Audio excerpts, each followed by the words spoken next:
नौशरो फिरोज खां ख़बर शामिल कयूं पिया। मंसूर मलिक जी रिपोर्ट मुताबिक़ भिरिया सिटी भरिसां बासरनि जी मुबैना ज़ियादतुनि ख़िलाफ़ रहवासियुनि जो एहतजाज।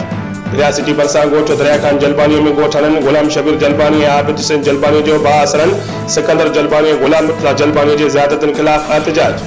उन मौक़े ते हुननि इल्ज़ाम हणंदे चयो त बासर सिकंदर ऐं गुलाम मुर्तज़ा जलबानी असांजे घरनि भरिसां ईदगाह जे प्लाट ते कब्ज़ो करे मंशा जो कारोबार करे रहिया आहिनि, जॾहिं त घर भरिसां रोज़ानो ॾुआरी क़िस्म जा माण्हू पिणु विहारे वेठा आहिनि। असांजे बार बार मञण करण ते हू हथियार खणी मोतबार धमकियूं ॾेई रहिया आहिनि ऐं असांजे घरनि जे साइड खां गैर क़ानूनी गंदे पाणी जे निकाल लाइ नाली कढण लाइ दबाव विझी रहिया आहिनि ऐं कूड़नि केसनि में फासाइण जूं धमकियूं ॾेई रहिया आहिनि। उन इलाइक़े जे चूंडियल MPA सैयद मुराद अली शाह, आलिया अदलिया, SSP नौशरो फिरोज, SHO भिरिया सिटीअ समेत ॿियनि वसवारनि खे अपील कई त नोटिस वठी बासरनि ख़िलाफ़ क़ानूनी कार्रवाई करे तहफ़ुज़ ॾियारियो वञे।